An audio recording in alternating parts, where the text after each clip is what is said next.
Hello, पहला chapter देखो, real number, इसको पढ़ते हैं। इसमें देखिए क्या है, सबसे पहला जो है और जो सबसे ज़्यादा कंफ्यूजन होता है, यूक्लिड डिवीजन लेमा।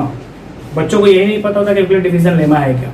वो पूरा पढ़ लेते हैं, चैप्टर खत्म हो जाता है, रूट 5 को इरेशनल प्रूफ करना सीख जाते हैं। बस इससे कि ऐसा कुछ तो ये प्रोसीजर है जिससे रूट 5 इरेशनल प्रूफ हो जाता है, 3 नंबर मिल जाते हैं, काम खत्म। बल्कि ये बहुत इंटरेस्टिंग चैप्टर है, और जबकि बच्चे क्लेम करते हैं, मैं 5 सालों से पढ़ा रहा हूँ कि ये सबसे बोरिंग चैप्टर है। अभी देखो, पहले शुरू करते हैं, उसके बाद यूक्लिड डिवीजन क्या हो गया, लेमा। तो पहले उसका स्टेटमेंट समझो। यूक्लिड अंकल ने क्या कहा था, ताऊ बोल के चले गए कि if a and b are two real numbers then there a number q exists such that a equal to bq plus r where r क्या है, greater than equal to 0 और less than b। मैं दोबारा repeat कर देता हूं, if a and b are two numbers then there exists a number q such that a equal to bq plus r greater than equal to 0 and less than b। कुछ समझ में आया? नहीं। तो सर अभी तो आप कह रहे थे बड़ा इंटरेस्टिंग चैप्टर है। देखो, इसको छोड़ो, एकदम इग्नोर करो कि क्या है नहीं है, क्या स्टेटमेंट है, कौन बी है कौन क्यू है। यहाँ पे देखो, बिल्कुल एकदम इस पे आते हैं। जब तुम पहली क्लास में थे तो उस समय जब डिवीजन सर जी ने सिखाया था तो क्या बताया, ये 14 और 3 दो नंबर लो, ये मैंने लिया 14 और ये लिया 3। तुम ऐसे डिवाइड करना सीखे हो 3 14, मैं थोड़ा देर तुझे ऐसा लिख रहा हूँ। अरे बाप रे, एकदम ब्लंडर हो गया ये तो सर, भारी मिस्टेक हो गया। देखो 14 है, मैं क्या कर दूं 5, सही है ये? अरे बाप रे, कैसी बहकी बहकी बातें कर रहे हैं। अब ये देखो,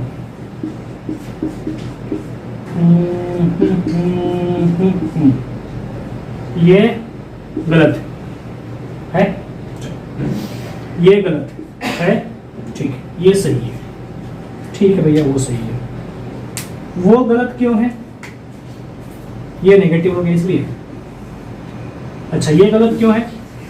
क्योंकि ये जो 5 है 3 से बड़ा है। आपको ऐसे नहीं करना है, आपको जो मन में टेबल पढ़ते हो 3 1 जा 3 ऐसे, 3 2 जा 6, 3 जा 9, 3 4 जा 14, 3 तो 3 4 जा 12 ऐसे, ठीक है ना। तो 3 4 जा तक उससे कम है तो वहां तक जाना है। जैसे 3 3 जा 9 और आगे बढ़ेंगे ना, मतलब जो नॉर्मल डिवीजन का रूल है, तो तब तक पढ़ते जाना है जब तक कि जस्ट इसके करीब नहीं आ जाए। इतने भी करीब नहीं हो कि आगे चले जाए। अगर आगे चले हो तो पीछे आना है एक बार। तो जैसा कि ये फिट हो गया, ठीक है। तो इसमें प्रॉब्लम क्या है ना कि जिससे आप डिवाइड कर रहे हो तो जो आपका r है ना उससे ज्यादा है b से, जो आपका 5 है वो 3 से ज्यादा है, तो ये नहीं चाहिए। तो यही बात तो उसने कहा था। क्या कहा था? देखो कि 14 और 3 2 नंबर्स है। If a and b are 2 numbers, 14 और 3 नंबर्स 2 नंबर्स है, तो कोई ना कोई एक ऐसा नंबर होगा।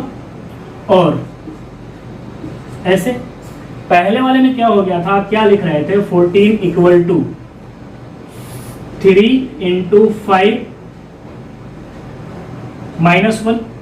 इसमें दिक्कत क्या हो गई कि r नेगेटिव नहीं होना चाहिए। वही बात तो ये कह रहा है, ठीक है। r 0 हो सकता है। जैसे ये देखो 15 है, तो 15 को बच्चे जब आप डिवाइड करोगे तो ये 0 होगा ना, तो ये 0 होगा, यानी कि r कैन बी 0, नेगेटिव नहीं हो सकता। तो इसके साथ ये समस्या थी। इसके साथ प्रॉब्लम क्या है, 14 वाले के साथ कहाँ लिखूं, यहाँ लिखो तो चलो, 14 इक्वल टू 3 इंटू 3 और प्लस 5। तो यहाँ पे क्या दिक्कत हो गया कि ये जो r है वो इससे बड़ा हो गया ना। यहाँ पे तुम मना कर रहे हो, वही चीज यूक्लिड वहां पे मना कर रहा है। यहाँ पे तुम माइनस मना कर रहे हो, वही चीज वो यहाँ पे मना कर रहा है। कहने का मतलब ये कि जो तुम नॉर्मल डिवीजन करते हो, जो बचपन में सर ने सिखाया था जब तुम एकदम नर्सरी क्लास में गए थे कि चलो बेटा टेबल पढ़ो, 3 1 जा 3, 3 2 जा 6, 3 3 जा 9, ऐसे कर करके बोले और पढ़ो और पढ़ो और पढ़ो। तुम 3 4 जा तक गए, 3 4 जा 12 बोले। उसके बाद सर ने कहा कि एक और आगे बढ़ो 15। अरे ज्यादा हो गया, कहाँ गया ज्यादा? हाँ, तो जैसे ही ज्यादा आता है तो तुम पीछे आते हो, पहले कम रहते हो बढ़ते जाते हो, जैसे ही ज्यादा आता है तो पीछे आ जाते हो। तो ये सही है। तो वो जो पूरा रूल है वो यही तो है यूक्लिड डिवीजन लेमा। यानी कि जो बचपन में डिवीजन सिखाया गया था और उस डिवीजन में जितने रूल्स थे वही यूक्लिड डिवीजन लेमा है, और उसी में एकदम सीधे लाइन में कहा जाता है। देखो ना, ये डिवीजन सही है ना, तो इसको मैं ऐसे लिख सकता हूं,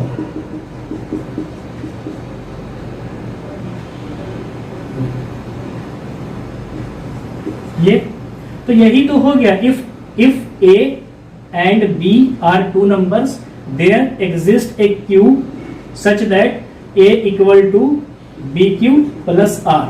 ये आर क्या होना चाहिए, नेगेटिव नहीं होना चाहिए, और ये आर बी से ज्यादा नहीं होना चाहिए। तो यही तो है हमारे डिवीजन का रूल। तो खत्म हो गया यूक्लिड डिवीजन लेमा, यही जो तुम्हें बचपन में सिखाया गया था। ठीक है, तो अब सवाल ये पैदा होता है कि तब क्यों नहीं ये सारे रूल्स बताए गए। अरे तुमको समझा दिया गया कि देखो ऐसा करना, ऐसा करना, ऐसा करना। इसलिए ये नहीं बताया गया कि तुमने कौन से क्लास में ये रूल सीखा था, पहली क्लास में। अगर सपोज करो पहले क्लास के बच्चे को कहते हाँ बेटा इधर आओ, if a and b are two numbers then there is a number q such that a equal to b q plus r. अब बताओ पहले क्लास के बच्चे की क्या हालत होगी, वही बेहोश, अगले दिन से स्कूल आना बंद। तो वहां पे इतना नहीं बताया जाता है, वहां पे सीधे कह देखो बेटा ऐसा करो, ऐसा करो, ऐसा करो। वही है यूक्लिड डिवीजन लेमा। अब सवाल ये होता है कि चलो ठीक है, वही अगर सारे रूल्स हमने आपने कह दिया, हमने मान लिया और सही भी है, अब हमें समझ में भी आ गया कहता क्या है। तो अब जब हम 10वीं क्लास में आ गए हैं तो फिर ये गड़े मुर्दे क्यों उठाया जा रहा है। हम तो डिवीजन सही करते हैं, हमको रूल भी समझ में आ गया, काम भी सही कर रहे हैं, तो ये यूक्लिड फिर क्यों बीच में आ रहा है हमारे और बोर्ड के बीच में। देखो यहीं पे खेल शुरू होता है। यूक्लिड डिवीजन लेमा का काम बहुत ही ज्यादा है। कैसे, पहले रुक जाओ, थोड़ा जगह बना दिया जाए। देखो क्या होगा, क्यों अब बताया जा रहा है, सुनना सुनना सुनना, बहुत मजेदार है, बढ़िया लगेगा एकदम। देखो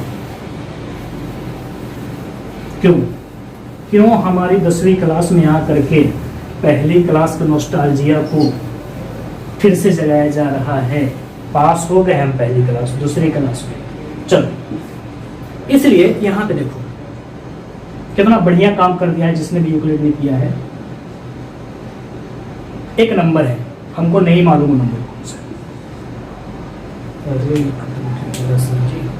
एक नंबर है ए, वो नंबर ए हमको नहीं मालूम, ठीक। मैं 5 से डिवाइड कर सकता, या छोड़ 3 लेना, मैं क्या कर रहा हूं इसको 3 से डिवाइड, ये ए है, तो ए तो कुछ भी हो सकता है, सही बात है, कुछ भी हो सकता है। तो ए अगर कुछ भी हो सकता है तो ये अगर डिवाइड करूंगा तो ये भी कुछ भी हो सकता है। ये मैं क्यों लिख रहा हूं, ठीक है, अगर क्यों समझ आए तो बी लिख देता हूं, चलो बी लिख दिया। तो यार जब तक ए नहीं पता होगा तब तक ये कैसे मालूम होगा बी। अच्छा ए की कितनी पॉसिबिलिटीज है, अगर मैं सिर्फ पॉजिटिव इंटीजर या अगर मैं नेचुरल नंबर भी कहूं, एक नेचुरल नंबर है, तब भी इसकी कितनी पॉसिबिलिटीज है, इनफाइनाइट, 1 2 3 4 5 6 7 8 9, कुछ भी हो सकता है ये तो। चलो तो ए अगर कुछ भी हो सकता है तो उसके ऊपर बी भी कुछ भी हो सकता है, तो यहाँ पे एक इनफाइनाइट पॉसिबिलिटीज है। अब पता नहीं यहाँ पे क्या आएगा और माइनस होके भी क्या आएगा, लेकिन देखो यूक्लिड डिवीजन लेमा के अकॉर्डिंग 3 से आप डिवाइड कर रहे हो भैया, तो या तो ये 0 होगा या 1 होगा या 2 होगा, 3 नहीं हो सकता। जैसे यहाँ पे देखो ये सही है क्या, नहीं है ना, ब्लंडर है ना, 3 नहीं हो सकता। जैसे ही 3 आया तो अरे भैया आगे और को टेबल पढ़ो, तो अब तुम ये करोगे तो यहाँ पे सिर्फ 0 होगा या 1 होगा या 2 होगा, यही 3 होगा। इन तीनों के अलावा यहाँ पे कुछ हो सकता है क्या, नहीं। जैसे ये 3 हो रहा होगा तुम टेबल आगे पढ़ लोगे, और आगे पढ़ लोगे तो क्या होगा, ये फिर 0 हो जाएगा, डन। तो देखो यहाँ पे अगर तुम देखोगे ना तो एक इनफाइनाइट पॉसिबिलिटीज है, और यहाँ पे देखोगे तो सिर्फ 3 पॉसिबिलिटीज है। यानी कि ये ए हमें नहीं पता क्या है, लेकिन या तो 3b होगा, अगर मैं नॉर्मल डिवीजन का रूल बताऊं, बहुत हम हार्ड वर्ड नहीं जान रहे कि यूक्लिड डिवीजन लेमा एल्गोरिथम ये नहीं, सिंपल अगर डिवीजन का रूल है, ये क्वोशिएंट इक्वल टू ये हो, तो उसके अकॉर्डिंग देखो तो या तो 3b + 0 होगा, या 3b + 1 होगा, या 3b + 2 होगा। तो यहाँ पे अगर ए देखो तो इनफाइनाइट पॉसिबिलिटीज है, यहाँ पे ए कुछ भी होगा, या तो ऐसा होगा और ऐसा होगा और ऐसा होगा ना, तो पूरा इनफाइनाइट पॉसिबिलिटीज ओनली 3 पॉसिबिलिटीज में कन्वर्ट हो गया। और ये बहुत पावरफुल चीज हो गई कि इनफाइनाइट पॉसिबिलिटीज को सिर्फ इन 3 पॉसिबिलिटीज में कन्वर्ट कर दिया। अब उससे क्या फायदा हुआ 3 पॉसिबिलिटीज में कन्वर्ट करके, देखो करता हूं,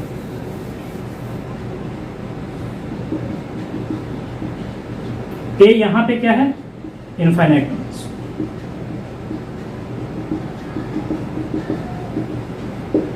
अब मैं कोई भी एक थ्योरम मैथ्स का पकड़ लिया कि किसी भी नंबर का स्क्वायर करोगे तो 3 से डिवाइड होगा ही होगा।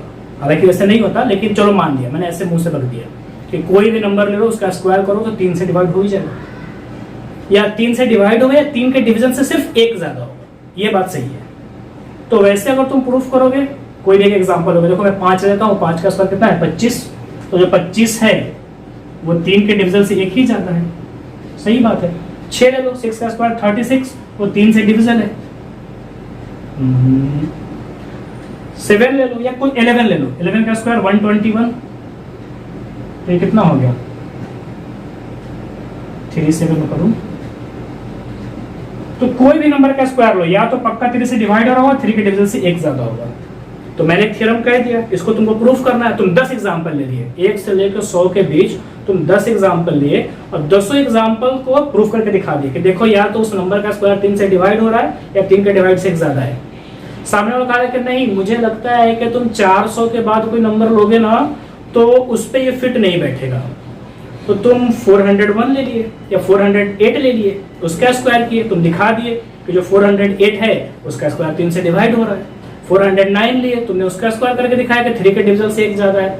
बोला अच्छा ऐसा है, मुझे ऐसा लग रहा है ना कि ये जो तुम रूल बोले हो ये सिर्फ 500 तक चलेगा, उसके बाद के नंबर पे ये फिट नहीं बैठेगा।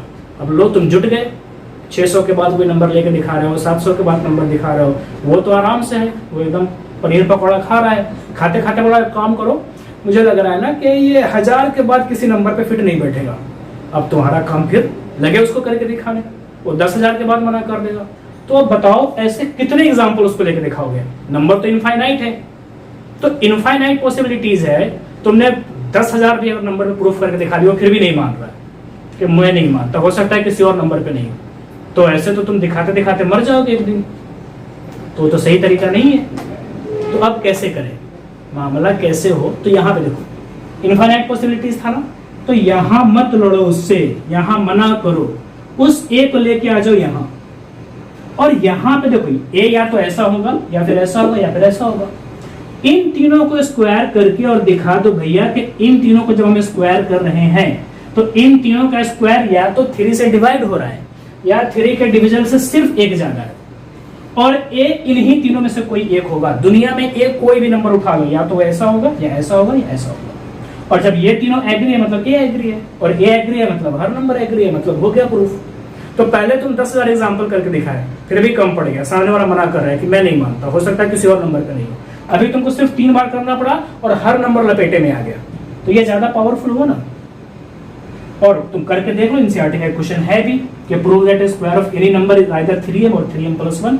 अभी आएगा, देखेंगे उस क्वेश्चन को, तो ये इसी से होगा। तो ये है इतना बढ़िया चीज, सोचो कितना पावरफुल टूल हो गया कि कहा तुम 10,000 एग्जाम्पल ले रहे थे, स्टिल यू आर इनसफिशिएंट। सिर्फ 3 हमने एग्जाम्पल नहीं मतलब 3 केसेस लिए कि भैया ये दुनिया का कोई भी नंबर लो, या तो इस टाइप का होगा या इस टाइप का होगा, इस टाइप का होगा, और हर टाइप उस थियरम को सेटिस्फाई कर रहा है, यानी कि हर नंबर कर रहा है, और हर नंबर कर रहा है मतलब एक थियरम हो गया, खत्म।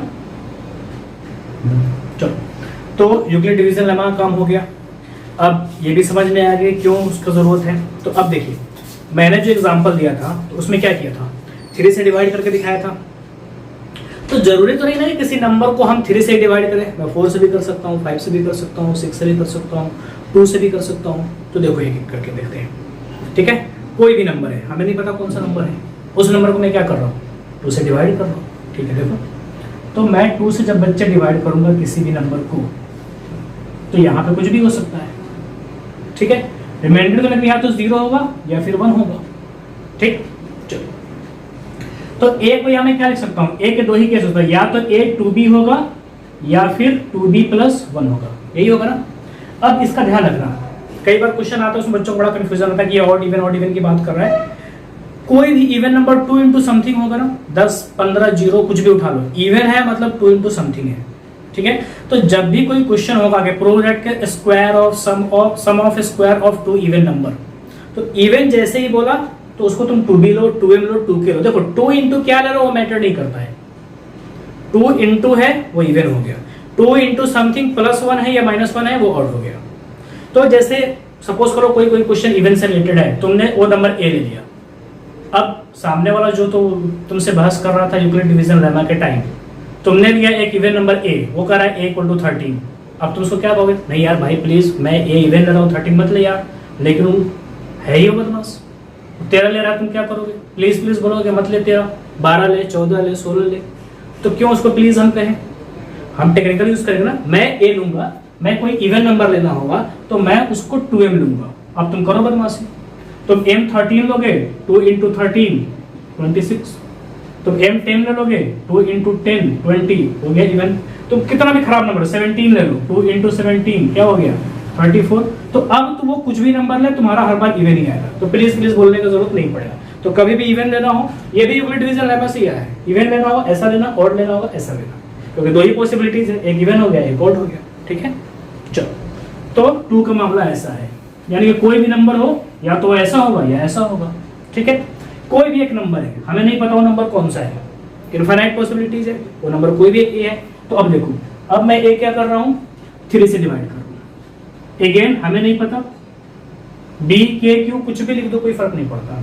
3 × कुछ ना कुछ होगा ना, जब यही नहीं पता तो ये क्या कहाँ पता होगा, तो कुछ भी लिख दो।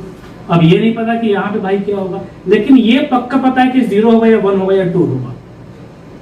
तो कोई देखो, ये तो हमने डिफाइन किया नहीं ना, ए दुनिया का कोई भी नंबर हो सकता है। चलो ठीक है भाई, हो सकता है। तो ए अब कोई भी नंबर हो, या तो वो 3k होगा या 3k+1 होगा या 3k+2, इससे बच के कोई भी दुनिया का नंबर नहीं आ सकता। चलो मैं क्या कर रहा हूँ? 4 से डिवाइड कर रहा हूँ। क्या कर रहे हैं? 4 से डिवाइड। अच्छा, अगेन वही। ठीक है, तो अब ए कोई भी नंबर होगा, कोई भी रियल नंबर होगा, तो या तो होगा 4k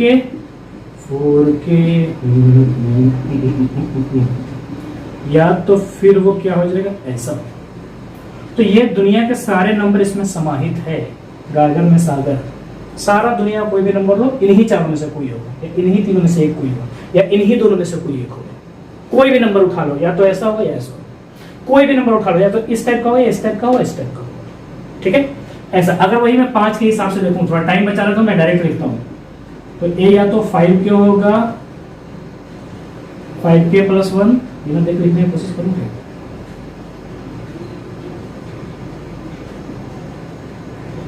इतना, इससे ज्यादा नहीं हो सकता। तो सवाल ये होता है कि दुनिया के सारे नंबर ये भी है, ये भी है, ये भी है और ये भी है, तो हम इसको चुने कि इसको चुने कि इसको चुने कि इसको चुने? डिसीजन लेना ही तो सबसे मुश्किल काम होता है लाइफ में, कि समझ ही नहीं आता। चलो देखो, ये ले मैं देख के लिखा था, ऐसे मजाक करो। देखो ये है, तो क्या होगा? हम किसको चुने? इसको ले लूंगा, तब भी वर्ल्ड का सारा नंबर इसी में है, इसके बाहर नहीं है। यानी कि कोई भी नेचुरल नंबर को ये कवर कर रहा है, हर नेचुरल नंबर को भाई साहब ये भी कवर कर रहा है, हर नेचुरल नंबर को ये भी कवर कर रहा है। तो किसी भी एक नंबर को मुझे प्रूफ करना है, तो मैं ये फ्रेम उठाऊं कि ये फ्रेम उठाऊं कि ये फ्रेम उठाऊं कि ये फ्रेम उठाऊं? 6 का भी उठा सकता हूं, 7 भी उठा सकता हूं, तो कौन सा फ्रेम चूज करें? तो डिपेंड करता है, क्या डिपेंड करता है कि क्वेश्चन में कौन सा नंबर की झलक है। जैसे एनसीईआरटी में क्वेश्चन दिया हुआ है कि prove that square of any number is either 3m और 3m+1, तो वो 3 जैसी बातें करना है। क्या प्रूफ करना है? कि कोई भी नंबर या तो ऐसा होगा, किसी भी नंबर का स्क्वायर, या फिर ऐसा होगा। तो किसकी शक्ल दिख रही है? 3 की। हमें पिक्चर में क्या करना है? 3। अब अगर तुमने डेयरिंग काम कर लिया, ये उठा लिया, अब तुम 5 को कितना भी अलट पलट, इधर स्क्वायर स्क्वायर इंटू इंटू करो, 3 आएगा क्या? तो इसको तो लेके घूमते रह जाओगे तुम। देखो, तुमने अगर ये फ्रेम चूज कर लिया तो सारे नंबर को तुमने चूज कर लिया इनडायरेक्टली, बट जो लाना है वो तो दूर दूर तक इसकी शक्ल नहीं दिख रही ना। तो हमने सारे नंबर को चूज करके करूं भी क्या? समस्या है।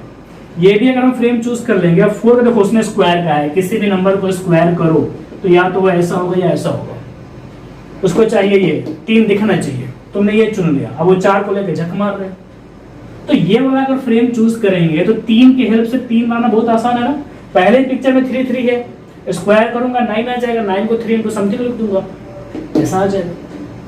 तो कौन सा फ्रेम चूज करें ये डिपेंड करता है कि वो क्वेश्चन में किसकी बात कर रहे हैं। क्वेश्चन में जिसका नंबर बोलेगा हम भी वही चूज कर लेंगे, थोड़ा अलट पलट कर देंगे, इंटू करके दिखा दिया। ठीक है, एक क्वेश्चन उठाते हैं एनसीईआरटी का, बहुत अच्छा क्वेश्चन है, और यहीं से कंफ्यूजन खत्म होगा। अब थोड़ा फीलिंग आने लगा कि हाँ सही जा रहा है, सही जा रहा है। देखो अरे अरे अरे अरे भैया, टेक्नोलॉजी भी बहुत बर्बाद चीज है। चलो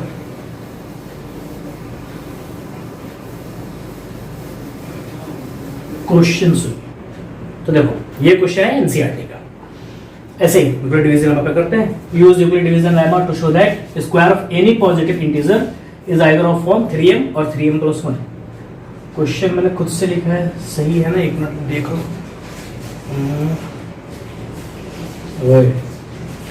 स्क्वायर ऑफ 3m और 3m + 1, अच्छा हाँ, फॉर सम इंटीजर m, ठीक है। तो इसमें एक नया चीज दिया है कि जो m है वो क्या है? इंटीजर है। ये मतलब बिलोंग टू हो गया, ठीक है।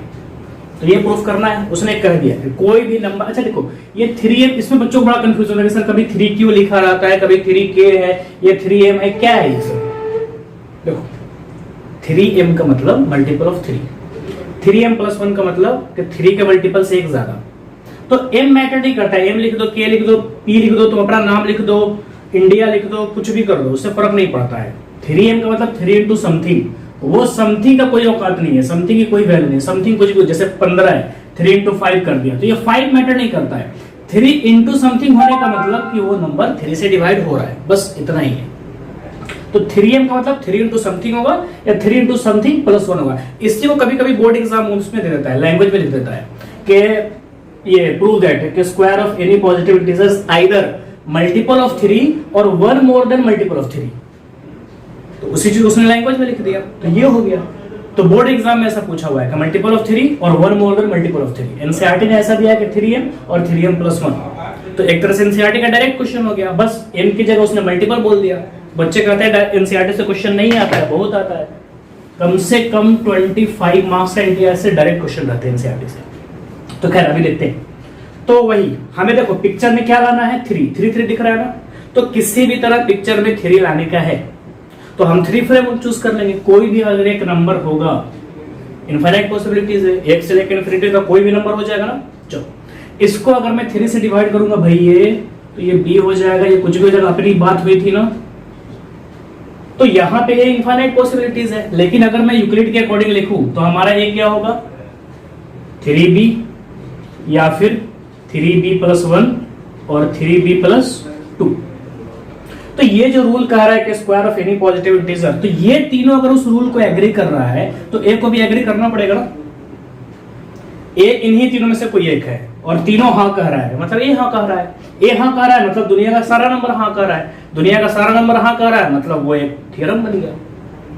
तुमको जाना है कहीं, गोवा जाना है, तुमने मम्मी से पूछा हाँ है, पापा से पूछा हाँ है, इनसे पूछा हाँ है, मतलब ग्रैंडफादर तो घर में सबसे बड़े हैं, पूछना पड़ेगा, इन्हीं की सबसे ज्यादा चलती है ना।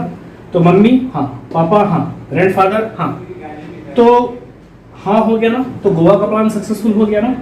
तो जो प्लान गोवा के लिए है कि ये तीनों रेडी, तो तुम रेडी, तो वही चीज नंबर के लिए है कि ये तीनों अगर रेडी, ठीक है, तो यानी कि ए रेडी, और ए क्या है? वर्ल्ड का कोई भी नंबर, यानी कि हर नंबर रेडी हो गया। तो हमको मैनुअली एक एक नंबर प्रूफ नहीं करना पड़ेगा, तो वो करके देखते हैं, ठीक है। उसने कहा है square of any positive integer. तो केस फर्स्ट क्या है?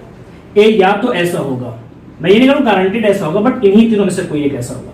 तो अगर ऐसा है तो क्या बोला है? स्क्वायर ऑफ एनी पॉजिटिव, तो स्क्वायर करके देखते हैं ना, स्क्वायर करूं, ये स्क्वायर हो गया, ये 3 का स्क्वायर 9b स्क्वायर होगा। अब देखो 3 × समथिंग पहली बात हुई थी भैया, 3m का क्या मतलब? 3 × कुछ भी, वो कुछ भी क्या है वो मैटर नहीं करता है, हमें 3 × कुछ भी चाहिए, यानी किसी तरह पिक्चर में 3 आना चाहिए और इनटू कुछ भी आना चाहिए, वो कुछ भी को ही m कहते हैं।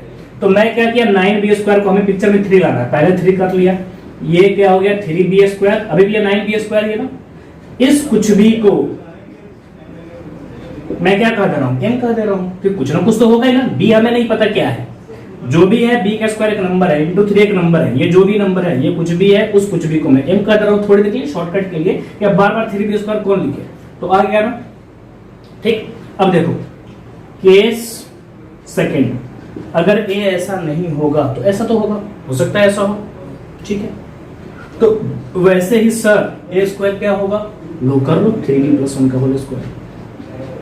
तो जब इसको आप करेंगे तो क्या होगा, a + b का होल स्क्वायर ना, तो करो a + b का होल स्क्वायर यानी कि इसका स्क्वायर 3 और b दोनों का स्क्वायर करना +2 × a, ये दशमलव नहीं है इंटू है, अलजेब्रा में ऐसे ही करते हैं ना, और +b का होल स्क्वायर। अब देखो अगेन हमें या तो 3 × कुछ भी चाहिए या 3 × कुछ भी +1 चाहिए। तो हमें 3 × कुछ भी चाहिए, तो मैं इसमें से 3 कॉमन लेता हूं, तो ये आ गया सर, तो ये हो गया आपका, ये 3 बाहर निकल गया तो बच गया 2b + 1। ये जो हाथी है बड़ा सा नंबर, हमें उससे मतलब नहीं है, 3 × कुछ भी प्लस आ गया ना, उसी कुछ भी को शॉर्ट फॉर्म वो n कह रहा है, तो लो डन। अब केस 3 इधर करके दिखा दूं क्या, एक लाइन में नहीं है, जगह की कमी है, तो केस 3 अलग कर दूंगा तो तुम उसको केस तो नहीं कर दोगे। चलो ये क्या है, अरे यही ले लेता ना, चलो ठीक है बेटा, और ये इसके अलग नखड़े हैं, तो ये करूं, तो लो 9b² + 2 × 3b × 2, तो क्या हो जाएगा 2 × 3b 6b × 2 12b, यानी कि जो a + b का होल स्क्वायर का 2ab है ना, तो ये हो गया, और +b² 4। हमें क्या चाहिए, 3 × कुछ हाथी हो, वो हाथी बड़ा सा होगा, उस हाथी को हम कर देंगे, तो 3 × कुछ हाथी और +1, तो हम हाथी बनाते हैं। यहाँ तो 4, देखो फ्रेमिंग देखा करो कि हमें चाहिए क्या, उसी का जुगाड़ करना है। क्वेश्चन ने ऐसा कुछ भी लिख दिया, हमें इसका जुगाड़ करने की कोशिश करनी है। 1 तो चाहिए ही चाहिए ना, 4 है, इसमें से 1 निकाल लो, लाइट आ रही है यहां तक, +3 और +1, हमारे काम की चीज 1 मिल गया। अब 3 × 1 हाथी, तो हमें 1 मिल गया। अब देखो 3 × 1 हाथी, तो इसमें से इस शुरू के 3 टर्म से मैं 3 कॉमन लेता हूं, तो 3b² + 4b + 1। अब ये क्या है, ये मैटर नहीं करता है, इस हाथी को मैं क्या कर दूंगा, m, ये पूरा हाथी m हो गया, बगल में लिखना भी पड़ेगा कि where m is this, 3m + 1। अब हो गया। अब कोई भी नंबर हो, देखो 3 पॉसिबिलिटीज है, उसने स्क्वायर बोला था, हमने स्क्वायर किया, तो स्क्वायर देखा तो 3 × समथिंग आया, या 3 × समथिंग +1 आया, या 3 × समथिंग +1 आया, तो हो गया ना। कोई भी नंबर हो स्क्वायर, उसने यही कहा था, square of any positive is either 3 × something और 3 × समथिंग +1।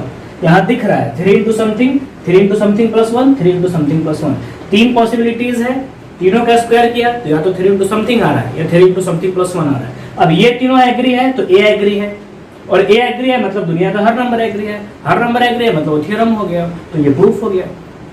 ठीक है, तो यही यूक्लिड ताऊ की खासियत है कि पूरे इनफाइनाइट चीज को हमने सिर्फ 3 केस में बनाया, 3 केस ट्रुथ हो गया, प्रूफ डन। चलो तो ये हो गया यूक्लिड डिवीजन लेमा। अब इसके बाद पढ़ना है Euclid division algorithm, HCF LCM, और HCF LCM एक तो यूक्लिड डिवीजन के अकॉर्डिंग होगा और एक प्राइम फैक्टराइजेशन से होगा। और HCF LCM पे वर्ड प्रॉब्लम आता है, CBSE तो नहीं पूछा, लेकिन जो भी कॉम्पिटिटिव एग्जाम है, अच्छे तो एकदम कॉम्पिटिटिव एग्जाम या ओलंपियाड लेवल के, तो उसमें HCF LCM पे वर्ड प्रॉब्लम आता है। और वर्ड प्रॉब्लम अगर HCF LCM पे आया तो वही कर पाएगा जिसको एक्चुअल HCF LCM की फीलिंग होती है। हमें बचपन में सीधा रटाया जाएगा, देखो ये HCF है, ये LCM, उससे काम नहीं होना। तो हम असली मुद्दा देखेंगे अगले वीडियो में, HCF और LCM क्या है, क्यों, मतलब LCM क्या होता है, मतलब रूट उसका, मतलब कि एग्जैक्ट क्या है, मतलब HCF कैसे काम करता है, LCM कैसे काम करता है। तो वर्ड प्रॉब्लम कितना भी टेढ़ा करना फिर तुरंत पकड़ लो एकदम चुटकी में। तो अगला वीडियो बनेगा वो यूक्लिड डिवीजन एल्गोरिथम का, HCF LCM का वर्ड वो प्रॉब्लम उस पे करेंगे, और एक वो जो सबसे हिट क्वेश्चन है एकदम कि √3 को प्रूफ करो कि ये इर्रेशनल नंबर है। तो बच्चे रट लेते हैं, लेकिन एक्चुअली दिखेगा कि हाँ सच में इर्रेशनल है तो कैसे है, तो वो यूक्लिड डिवीजन लेमा से ही होगा। तो पूरा खेल इसी पे चलना है। HCF LCM वाला अगला वीडियो मिस मत करना प्लीज।